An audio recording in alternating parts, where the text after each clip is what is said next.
আসনাত আব্দুল্লাহ সে বলছিল ভারতের কাছে 18 কোটি গুলি নাই, যে বাংলাদেশে 18 কোটি গুলি নাই, যে 18 কোটি গুলি দিয়ে 18 কোটি মানুষ মারবে। তার হিসাবটা এরকম, 18 কোটি গুলি নাকি ভারতের কাছে নাই। তা আমিও মাইনে নিলাম ভারতের কাছে 18 কোটি গুলি নেই, ভারতের কাছে 3-4 কোটি গুলি আছে, স্বীকার করলাম। তো তাতে কি, একটা বোমা মারলেই তো কয়েক হাজার মইরা জায়গা, বুলেট ব্যবহার করার দরকার কি এত? আপনার কিচ্ছু করা লাগবে না, মারবেও না, আপনার ধরবেও না, আপনার কিচ্ছুই করবে না, শুধু বর্ডার সিল আপ করে দিয়ে সমস্ত টোটাল খাদ্যদ্রব্য বন্ধ করে দিবে। যে ইন্ডিয়া কেন, ইন্ডিয়া তৃতীয় বৃহৎ শক্তিশালী দেশ, বৃহৎ শক্তি, ইকোনমিক শক্তিতে তৃতীয়। হেও এখন উচিত বাংলাদেশ থেকে কাউয়াগুলো তুলে নিয়ে যাওয়া। এরকম 18 কোটি মানুষের 18 কোটি কি ভারত বিদ্বেষী? তার তো না। 18 কোটির মধ্যে আপনি যদি ধরেন যে 50% মানুষই ভারত বিদ্বেষী না, তাহলে আছে না? যুদ্ধ হলে তো জনগণের উপরে হামলা করা হয় না। না, সেটাই বলতেছি যে আছে মাত্র 50%, তার মানে 9 কোটি। আর এই 9 কোটি লোক আপনার যুদ্ধ চায় কিনা? তাও তো চায় না। এইটা করতে করতে যায় দেখবেন যে আপনার 50,000 লোক নাই আপনার যুদ্ধ করার জন্য। তো এর 18 কোটি বুলেটের দরকার কি? আর 18 কোটি বুলেট বাদ দেন, ইলেকশন করে আমি যখন জিতবো তখন আমার আশপাশের রাষ্ট্র গুলোর সাথে আমার সম্পর্কটা কেমন হবে? আমি জনগণকে বিপদে ফেলাবো নাকি জনগণকে মোটামুটি সহনশীল একটা পর্যায়ে রাখবো? এই জন্যই দরকার সর্বপ্রথম ভারত। ভারত আমাদের একদম পার্শ্ববর্তী রাষ্ট্র। আপনি একটা জিনিস জাস্ট চিন্তা করেন, যে আপনি যদি আজকে আপনার বাসায় পড়ে মারা যান, তাহলে সর্বপ্রথম কিন্তু আপনার পাশের বাড়ির লোকটা খবর পাবে।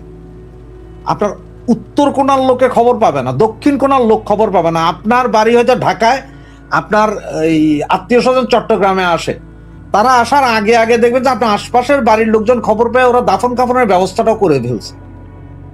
কোথায় দাফন হবে, কোন ইমাম করবে, এ কারা গোসল করবে, সব রেডি করছে আপনার আত্মীয় স্বজন আসার আগে আগে। এটা তো নর্মাল। আমরা হায়াত মৌতের কথা বলতেছি এখানে।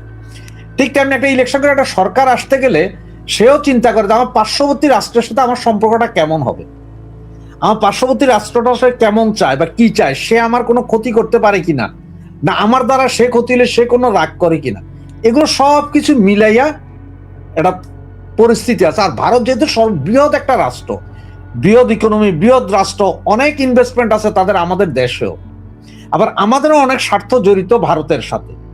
যদি ভারত গ্যাঞ্জাম করে বসে বা ভারতের সাথে আমরা একটা গ্যাঞ্জাম করে বসি, সমস্ত কিছু বন্ধ করে দিলাম, বিপদে আমরা পড়বো, কারণ আমরা ছোট দেশ। তা আমরা সম্পর্ক যত গভীর হবে তত ভালো। তো আমি আমেরিকার সাথে সম্পর্ক করে লাভ নাই, আমার সম্পর্কটা ভারতের সাথে যত বেশি বা আমার সুবিধা বেশি, কারণ আমার অনেক কিছু। তো ওই যে বললাম যে মৃত্যুর ব্যাপার, ঠিক তেমনি বিয়া শাদীর ব্যাপার, সবকিছু এই জিনিসটা যদি চিন্তা করেন তাহলে দেখবেন যে নির্বাচনে কেন এই দলগুলো সবাই ভারতের কাছে যায়, কারণ ওরাও জানে যে এই নির্বাচনে কিচ্ছু লাগবে না ভাই। নির্বাচন কত তারিখ? 12 তারিখ হোক এখন নির্বাচন। ভারত যদি আপনার খাদ্যটা বন্ধ করে দেখ, আগামী 15 দিন পর থেকে দেশে হাহাকার লেগে যাবে, মারামারি শুরু হয়ে যাবে দেশে। যাবেন কই আপনি? চাউলের দাম 200 টাকা কেজি হয়ে যাবে, আটার দাম, ময়দার দাম, সবকিছু দাম বাইরে যাবে। সুতরাং কোনো যারা সুদূর প্রসারী চিন্তা করে যে দলগুলো, এরা কেউ ঘাটাইতে চায় না পার্শ্ববর্তী রাষ্ট্রের, এই জন্য ভারতকে কেউ ঘাটাইতে চাইতেছে না। সব আছে, সবাই মুখে মুখে আপনার কি বলে আপনার এটা ভারত বিরোধিতা, ওইটা হচ্ছে ইলেকশনের ক্ষেত্রে, কিন্তু নিচে নিচে দেখেন সবাই ভারতের সাথে যায় হাত মিলাইতেছে যে স্যার আপনারা রাগ হইয়েন না, কোনো বিপদে আমাদের ফালাইয়েন না, আমরা আপনাদের পক্ষে আছি, আমাদের দ্বারা আপনার ক্ষতি হবে না। তা আমরা ক্ষতি বলতে আমাদের দেশের লোকজন কি ক্ষতি করতে হয়? হ্যাঁ, ওই যে পাকিস্তানি কিছু জঙ্গি আইনা জঙ্গি উৎপাদন করতে পারে, কিছু বোমা বিস্ফোরণ ঘটাই তারা ওইখানে যাইয়া, বর্ডারে কিছু অঘটন ঘটাইতে পারে, যেটা ভারত হচ্ছে এটা ইয়েতে থাকবে, মেন্টাল টর্চারের ভিতরে থাকবে, এতটুকু। তাই বলে এমন না যে আমরা যাই 7 সিস্টার দখল করে নিয়ে, ভারত এই চিন্তা করে না যে বাঙালি যে 7 সিস্টার দখল করে আনবে। ওই যেমন একটা বোমা মারলেই তো কয়েক হাজার মইরা জায়গা, বুলেট ব্যবহার করার দরকার কি এত? আপনার কিচ্ছু করা লাগবে না, মারবেও না, আপনার ধরবেও না, আপনার কিচ্ছুই করবে না, শুধু বর্ডার সিল আপ করে দিয়ে সমস্ত টোটাল খাদ্যদ্রব্য বন্ধ করে দিবে। রাশেদ হায়দার ভাই, আপনাকে একটু দিই। আজকে একটা নিউজ দেখলাম বাংলাদেশের মিডিয়াতে, ঢাকা ইসলামাবাদ বিমান সরাসরি বিমান চলাচলের অনুমোদন বাংলাদেশ তো দিয়েই দিছে, পাকিস্তানও সেটা অনুমোদন করেছে। এখন পাকিস্তানি বিমান বাংলাদেশে আসতে পারবে না। কারণ তারা বাংলাদেশে আসতে হলে ভারতের আকাশ সীমা ব্যবহার করতে হবে। ভারতের আকাশ সীমা পাকিস্তানের জন্য নিষিদ্ধ, কিন্তু বাংলাদেশের জন্য নিষিদ্ধ না। বাংলাদেশের না। বিমান পাকিস্তানে যেতে পারবে, বাট পাকিস্তানের বিমান বাংলাদেশে আসতে পারবে না। ভারতের আকাশ পাকিস্তানের জন্য নিষিদ্ধ। যদি পাকিস্তানের বিমান আসতে হয় তাহলে তারা আসতে হবে শ্রীলঙ্কা হয়ে, মানে দীর্ঘ সময় এবং অনেক ব্যয়বহুল, যার কারণে পাকিস্তানের কোনো বিমান এই মুহূর্তে বাংলাদেশে সরাসরি আসতে পারে না। তাহলে আকাশ সীমা একটা গুরুত্বপূর্ণ ম্যাটার নয় কি? এটা একটা ম্যাটার। এখন দেখার বিষয় হচ্ছে যে ভারত আমাদের বিমানের উপরও সেম নিষেধাজ্ঞা দেয় কিনা, যে যেসব বিমানগুলো পাকিস্তান যাবে সেগুলো ভারতের আকাশ সীমা ব্যবহার করতে পারবে না, বা পাকিস্তান থেকে আসা বাংলাদেশ বিমান হোক আর যে বিমান হোক ভারতীয় আকাশ সীমা ব্যবহার করতে পারবে না। এটা দেয় কিনা এটা দেখার বিষয়। তবে আমার মনে হয় না এরকম দিবে। তার কারণ হচ্ছে আপনার বলি, কাতার, কুয়েত, সৌদির অনেক বিমান আসতেছে না পাকিস্তানের আকাশ সীমা ব্যবহার করে, বাংলাদেশে আসতেছে তো, ইন্ডিয়ার আকাশ সীমাও ব্যবহার করতেছে। তো সেই কারণে হয়তো এইটা ওই রকম যাবে না। তবে হ্যাঁ, পরিস্থিতি যদি খারাপের দিকে যায়, সম্পর্ক যদি আরো তলানিতে যায়, তাহলে যাইতেও পারে। যেমন আপনি আজকে দেখছেন যে গতকাল ওই যে মুস্তাফিজ ছেলেটা খেলতে গেছিল, 9.5 কোটি রুপিতে বিক্রি হয়েছিল, বেচারা তারে বন্ধ করে দিল, খেলতে দিবে না। তো এর আগে পাকিস্তানের প্লেয়াররা খেলতে পারতো না, এখন বাংলাদেশের প্লেয়ার দেওয়া শুরু। এদিকে আবার আমাদের এই ক্রীড়া উপদেষ্টা ঘোষণা দিলেন কি, যে আইপিএল মনে হয় এটা, যে আইপিএল এর খেলা বাংলাদেশ থেকে সম্প্রচার করা হবে না। তো বাংলাদেশ থেকে সম্প্রচার করা না হলে কি হয়েছে? সম্প্রচার করবেন না। যার ক্রিকেট খেলা, যার দেখার ইচ্ছা, যেই বেটা ব্যাটিং করে ক্রিকেট খেলার উপরে, হে ভিপিএন চালাইয়া দেখবে। সোজা হিসাব না, ও ভিপিএন চালাইয়া দেখবে, ও বাংলাদেশ দিয়ে দেখবে না, ও ভিপিএন চালাইয়া দেখবে। এখন এই রাজনীতি আস্তে আস্তে দেখেন খেলার ভিতরে পর্যন্ত চলে আসছে। আগামী আরো কয়েক সপ্তাহে, কয়েকদিনে যা আরো কি কি দেখবো দেখেন। আবার বলতেছে ওয়ার্ল্ড কাপ। রফিক ভাই, খেলা যদি সম্প্রচার না করে তাহলে তো বাংলাদেশি যে চ্যানেলগুলো খেলার সম্প্রচার করে তাদের তো আয় কমে যায়।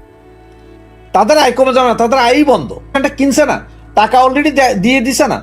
এখন তারা যদি কয়ে ভাই আমাদের তো খেলা সম্প্রচার করতে পয়সা ফেরত দেন, পয়সা তো আর ফেরত হবে না। স্পন্সরশিপের পয়সা তো ফেরত হয় না। আপনি দেখাইতে পারবেন না, সেটা আপনার ব্যাপার, দেখাইেন না। সেটা বাংলাদেশের ক্ষতি আছে না? বাংলাদেশের অনেক কোম্পানি এই খেলার পেছনে আপনার অ্যাড দিছে না, অ্যাড গুলা চলবে না, বা চললো এটা বাংলাদেশে দেখতে পারবে না। তো কিন্তু বাংলাদেশের পোলাপাইন তো দেখবো, ওরা তো ভিপিএন দিয়ে দেখবে নাকি, বা বন্ধরা করবে কিভাবে? আমার মনে হয় যেন আছে না, কি বলে আপনার এটা, স্টার্লিং এর যে ইন্টারনেট ব্যবস্থা আছে, ওইখানেও চোরাই লাইন আছে, ওখান দিয়েও দেখতে পারবে, বহুভাবে দেখতে পারবে। ওই নিষেধাজ্ঞাটা মানে হচ্ছে যেসব চ্যানেল বাংলাদেশে এটা সম্প্রচার করে, ওই চ্যানেলগুলোকে অলরেডি ওরা চিঠি দিয়ে দিবে যে এটা করা যাবে না, বাংলাদেশে এটা করবে না। কিন্তু অন্য দেশের চ্যানেলে চ্যানেলগুলো তো যারা ক্রিকেট প্রেমী তারা তো ভিপিএন দিয়ে দেখবে, ওটা কেউ আটকাতে পারবে না। এটাই লাভ হবে।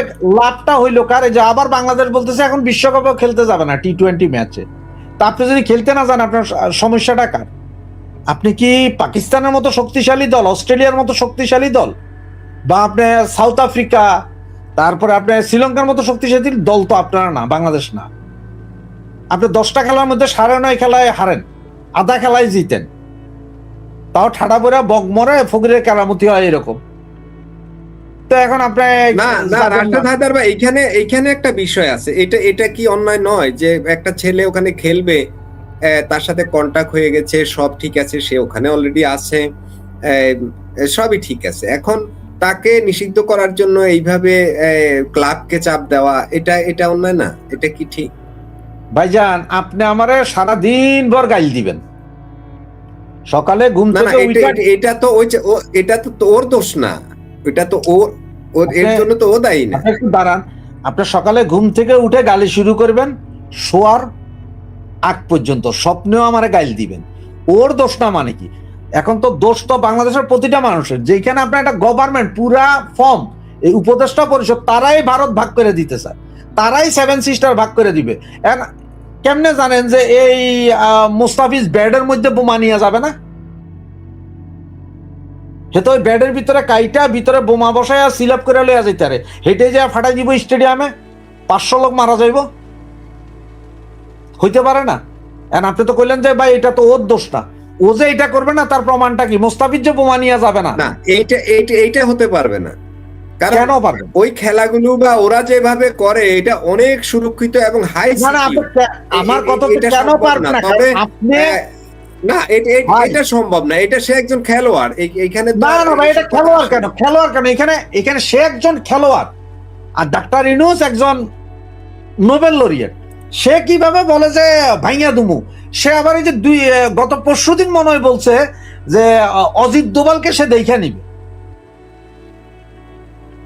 অজিত দোভালকে নাকি সে দেখে নিবে। এটা কোন ধরনের কথা? আপনার যেখানে রাষ্ট্রের সর্বময় ক্ষমতার অধিকারী আপনার আরেকটা রাষ্ট্রকে গাইল দিবে, ভাঙিয়ে ফেলার কথা বলবে, সে তার খেলোয়াড়ের বন্ধ করবে না। এই যে আমেরিকার সাথে মাদুরোর কি সমস্যা ছিল? কোনো সমস্যা ছিল? খালি তেল। মাদুরোর তুলে লইয়া গেছে দেশ থেকে, একটা প্রেসিডেন্ট তুলে নিয়ে গেছে। ভারত তো এখনো এরকম করতেছে না যে এত গালা গালি ভাঙে দিবেন চুরে দিবেন করার পরও ভারত যা এসে যে আপনাদেরকে বিলের ছায়ের মতো তুলে নিয়ে যাইতেছে না, বা রাস্তায় ফেলায় মাইরে দিতেছে না, এটাই শুকর করে। আপনি একজন খেলোয়াড় হয়েছেন, কি হয়েছে? আপনার খেলোয়াড় কি সন্ত্রাসী না? খেলোয়াড়দের মধ্যে কি জঙ্গি নাই? ওদের মাথায় কি জঙ্গিত্ববাদ নাই? না, এখানে তো এই কজটা দেখানো হচ্ছে না যে তার না, আমি আপনাকে এই কজটা দেখানো হচ্ছে না। এখানে হচ্ছে যে কজটা, সেটা হচ্ছে যে কলকাতার মানুষ, কলকাতার পাবলিক চাইতেছে না যে এই পারে বাংলাদেশের কোনো বাঙালি এসে খেলুক। ওদের কথা এটা যে যারা আমাদের দিনে রাতে গালি দেয় তাদেরকে আবার 9.5 কোটি টাকা দিব কেন? নিয়ার অ্যাবাউট $8 কোটি কেন দিব আমি? এত ডলার তো দিব না আরামজাদারে। ওরা তো ইন্ডিয়ান রুপি দিবে না, কন্ট্রাক্টর হচ্ছে টাকা ডলারে। আমি ডলার দিব না, আমার দেশের ডলার। তোদের সাথে সম্পর্কই নেই, তোমরা সম্পর্কই রাখো নাই। তোমরা আমার এম্বাসিতে হামলা চালাইবা, তোমরা আমার এখানে ওই বোমাবাজি করার জন্য লোক পাঠাইবা, তোমরা মৌলবাদী জিহাদি গোষ্ঠী করবা, তোমাদের আইনে খেলাবো। তোমরা এখানে এসে কার লগে কথা কই আবার কোন কোন সিমটম ঘটাও, কোন ব্যাডের ভিতরে করে, কোন জুতার ভিতরে করে বোমা আইনা মাইরা দাও, হোটেল মোটেল উড়াইয়া দাও, রিক্সা সবাই। এগুলো তো কূটনীতিক ভাষা। ভদ্র আমি হয়তো অভদ্র, এই জন্য আমি কইতেছি কি এইসব সমস্যা। কূটনীতিকরা তো এটা বলবে না, এটা দেশ তো আর এভাবে বলবে না। দেশ টেকনিক্যালি বলছে যে আমার দেশের জনগণ চায় না যে আপনার সাথে আপনার দেশের লোক আসুক খেলুক, সেটা চায় না। সারা ভারতে আপনি কি দেখছেন? সারা ভারতে এখন যে শিলিগুড়ি মিলিগুড়ি সব জায়গায় পোস্টার লাগাচ্ছে বয়কট বাংলাদেশ। বিভিন্ন ছবি আপনি ফেসবুক ঘাটলে পাবেন, ছবি লাগাচ্ছে বয়কট বাংলাদেশ। তার মানে এখন ওই দেশের নাগরিকরাও চায় না আমাদের সাথে আর কোনো সম্পর্ক। আপনি তো তালাক দেওয়া ইন্ডিয়া কেন? ইন্ডিয়া তৃতীয় বৃহৎ শক্তিশালী দেশ, বৃহৎ শক্তি, ইকোনমিক শক্তিতে তৃতীয়। হেও এখন উচিত বাংলাদেশ থেকে কাউয়াগুলার তুলে নিয়ে যাওয়া এরকম। কারণ হে তখন চুক্তি দেখাতে পারে। এটা কেন বলছেন? দাঁড়ান, আমি একটু বলছি। আমার দেশের সার্বভৌমত্বের উপরে কেউ আঘাত করবে সেটা আমি একটু বলছি। তখন সে দেখাইতে পারে, আমেরিকা কিছু বলতে পারবে না। তো আমেরিকার তখন বলতে পারবে তুমি তুলে নিয়ে গেছো না ভেনেজুয়েলার ভিতরে, আমিও তুলে নিয়ে গেছি 2-4টারে, এও তো আমার দেশের ক্ষতি করতেছে। ও বেটা মাদক দিতেছে আর বাংলাদেশ তো সন্ত্রাসী পাঠাইতেছে ভারতে। আপনি একটা মিনিট সময় দেন। ওই যে আমার রফিক ভাইও বলতেছিলেন যে আইসিসিতে আমাদের যাওয়া, তারপরে এগুলো ইন্ডিয়ার অনেক অবদান আছে। সবচেয়ে মজার বিষয় কি জানেন? এই মুস্তাফিজ সম্ভবত বাংলাদেশ ক্রিকেট টিমে জয়েন করছে মানে 10 বছর হয়েছে কিনা আমি জানি না, 5-7 বছর হইতে পারে। যখন সে জয়েন করছে বাংলাদেশ টিমে তখন বলা হইতে পারে কাটার মাস্টার। মানে সে কিভাবে বল মারে এটা কিন্তু কেউ জানতো না, উইকেট পড়ে যাইতো গা। ঠিক তখন সর্বপ্রথম ইন্ডিয়ার এই আইপিএল এ মুস্তাফিজকে নিয়ে যাওয়া হয়েছিল। আর তখন এই বঙ্গুরা, বাংলাদেশের বঙ্গুরা বলছিল যে এই ইন্ডিয়াতে পাঠাইয়া মুস্তাফিজের ক্ষতি করে ফেলছে, বাংলাদেশের ক্ষতি কিভাবে? যে ইন্ডিয়ান ক্রিকেট প্লেয়াররা ওর বলে খেলতে খেলতে ওরা তো শিখে যাইতেছে, ভবিষ্যতে আমাদের যে কোনো টিমের সাথে খেলা হইলে ওরা বুঝবে যে কেমনে মারে মুস্তাফিজ বল। তো এইবার মুস্তাফিজের বাইর করে দিছে, তোরা তো খুশি হওয়ার কথা। 6 বছর আগে যখন মুস্তাফিজের নিয়ে গেছে তখন প্রতিবাদ করছো যে মুস্তাফিজের কাটার মাস্টার, সে কিভাবে বল করে এটা শিখে যাচ্ছে ইন্ডিয়া, তো এবার বাইর করে দিছে, এবার খুশি হচ্ছে না কেন হারামজাদারা? আর আরেকটা কথা বলি, যেমন দেখেন ইন্ডিয়া আপনাদের এমনি মারবে না। এই যে গঙ্গা চুক্তি নাই এই মুহূর্তে, চুক্তি তো হবে সামনে। আসলে কি চুক্তি হবে নাকি চুক্তিটা এবার তিস্তা চুক্তির মতো বাইজা যাবে? এতদিন কথা ছিল যে আপনার পানি থাক আর না থাক 35,000 কিউসেক পানি দিবেই বাংলাদেশকে। এবার সেটা যদি 50 কিউসেক হয় তাতেও 35,000 কিউসেক দিব। এবার তো ইন্ডিয়া করছে আমি দিব না, আসো হাফ হাফ করবো। ছোট্ট একটা বলি আপনারে, বাস্তব কাহিনী। সেটা হচ্ছে কাজাকিস্তান। কাজাকিস্তান একটা হ্রদ ছিল, এটা পৃথিবীর 4র্থ বৃহত্তম হ্রদ। 2টা সাগরের পানি আইসা এই হ্রদে যাইতো, এই হ্রদে মাছ হইতো, মিষ্টি পানির মাছ। রাশিয়া করলো কি, দেখলো যে ওই সময়, এটা সেকেন্ড ওয়ার্ল্ড ওয়ারের পরপর, রাশিয়া দেখলো যে ওই অঞ্চল মরুভূমির মতো অঞ্চল, ওখানে তুলা চাষ হবে। তারা করলো কি, এই হ্রদের পানি ওই 2টা নদীর পানিরে খাল কাইটা ঘুরে দিল চতুর্দিকে।